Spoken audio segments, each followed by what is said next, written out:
अस्सलाम वालेकुम रहमतुल्लाहि वबरकातुहू। तो आज हम अपने किचन में बनाने जा रहे हैं ब्राउनीज़। अगर आज से पहले आपने ब्राउनीज़ ट्राई नहीं की है तो इस एक बार की वीडियो देखने के बाद ही आप बिल्कुल अच्छी ब्राउनीज़ बना सकेंगे। बस आपने एक छोटा सा काम करना है, आपने काम ये करना है कि मेरे साथ रहना है, साथ नहीं छोड़ना है। आज मिल के बनाएंगे हम ब्राउनीज़। तो ब्राउनीज़ बनाने के लिए मैंने एक रूम टेम्परेचर के अंडे को तोड़ के बाउल के अंदर डाला है। आपने रूम टेम्परेचर का अंडा ही लेना है, ठंडा अंडा बिल्कुल भी यूज़ नहीं करना है, इस बात का आपने ख्याल रखना है। उसके बाद हमने इसमें डाला है 1/4 कप ऑयल। आप ऑयल की जगह बटर का यूज़ भी कर सकते हैं, लेकिन बटर को मेल्ट करके इसके अंदर ऐड कीजिएगा। और 1/3 कप मैंने इसके अंदर चीनी ऐड की है। आप पाउडर शुगर भी ऐड कर सकते हैं। तो हम सारी चीज़ों को अच्छे से मिक्स करेंगे जब तक कि तीनों चीज़ें यकजान नहीं हो जाती हैं तब तक। 4 से 5 मिनट हो चुके हैं मुझे इसको मिक्स करते हुए। तीनों चीज़ें अच्छे से मिक्स हो गई हैं, यकजान हो गई है, शुगर जो है वो अच्छे से मेल्ट हो गई है और कलर भी आप देख सकते हैं चेंज हो गया है। तो अब हम इसमें डालेंगे dry ingredients. Dry ingredients add करने के लिए सबसे पहले मैंने इसके ऊपर छलनी रखी है और इसके अंदर हम डालेंगे 3/4 कप मैदा और 1/4 कप कोको पाउडर। तो यहाँ पे आपने इसकी मेजरमेंट का ख्याल रखना है। सारी चीज़ों की मेजरमेंट मैंने एक ही बर्तन से की है आप लोगों की आसानी के लिए। तो आप भी घर में मौजूद किसी भी बर्तन का इस्तेमाल कर सकते हैं, लेकिन आपने सारी चीज़ें एक ही बर्तन से यूज़ करनी है। तो यहाँ पे हम ड्राई इंग्रेडिएंट्स को अच्छे से मिक्स करेंगे। सबसे पहली गलती जो लोग करते हैं वो क्या करते हैं कि ड्राई इंग्रेडिएंट ऐड करने के बाद इतनी देर तक स्टे दे देते हैं, तो ये भी सही नहीं है। बस ऐड करते ही आप फटाफट से इसे मिक्स कर लें। तो यहाँ पे बैटर जो हमारा बहुत ज़्यादा ड्राई था, इसके अंदर मैंने 3 tablespoon room temperature milk add किया है। तो दूध जो है वो भी आपने रूम टेम्परेचर का लेना है, ठंडा दूध आपने बिल्कुल भी यूज़ नहीं करना है। 3 टेबलस्पून दूध डाल के हमने इसको मिक्स किया। तो बैटर मुझे अभी भी थिक लग रहा था, तो मैंने इसके अंदर 2 खाने के चम्मच और दूध ऐड कर दिया और टोटल 1/4 कप प्लस 1 टेबलस्पून इसके अंदर दूध गया।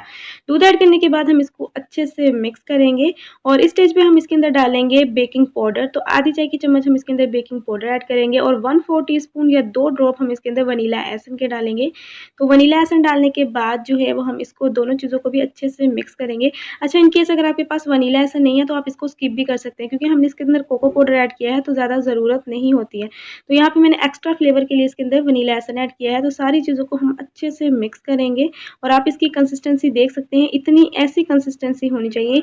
ये केक के बैटर से थोड़ा-सा थिक होता है इसका बैटर। तो यहाँ पे अब हम इसके अंदर डालेंगे 1/4 कप क्रश की हुई चॉकलेट। आप कोई सी भी चॉकलेट यूज़ कर सकते हैं, आप चॉकलेट चिप्स भी यूज़ कर सकते हैं। जो आपके पास हो आप इसके अंदर बस काफ़ी सारी चॉकलेट ऐड कर दें। आप इससे ज़्यादा चॉकलेट भी इसके अंदर ऐड कर सकते हैं। तो यहाँ पे मैंने चॉकलेट ऐड करके उसको भी हल्का-सा मिक्स कर लिया है। तो यहाँ पे मैंने फ्राई पैन लिया है जिसके अंदर मैंने ऑयल लगा के बटर पेपर लगा दिया था और बटर के पेपर के ऊपर भी हल्का-सा ऑयल लगा दिया। तो सारा बैटर जो है वो हम इसके अंदर ट्रांसफ़र कर देंगे बहुत अच्छे से।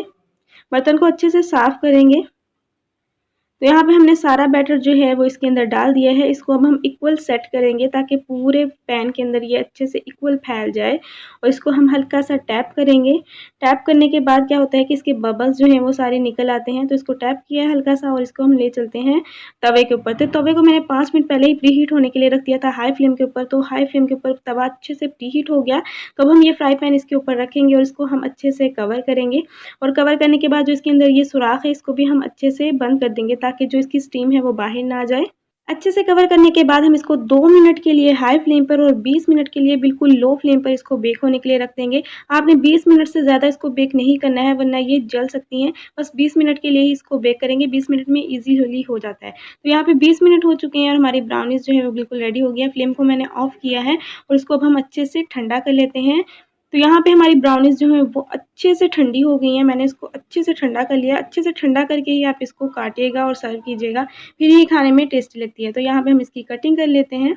जब तक ब्राउनीज़ की कटिंग हो रही है, मैं आपसे एक बात करना चाहती हूँ कि अगर आप मेरी वीडियो देखते हैं और उसको शेयर नहीं करते हैं तो प्लीज़ काइंडली इसको ज़्यादा से ज़्यादा शेयर किया करें अपनी फैमिली और फ्रेंड्स के साथ। तो यहाँ पे मैंने ब्राउनीज़ की कटिंग कर ली है और आप इसकी लुक देख सकते हैं। ये देखने में जितनी अच्छी लग रही है ना, टेस्ट में उससे भी कहीं ज़्यादा अमेज़िंग है।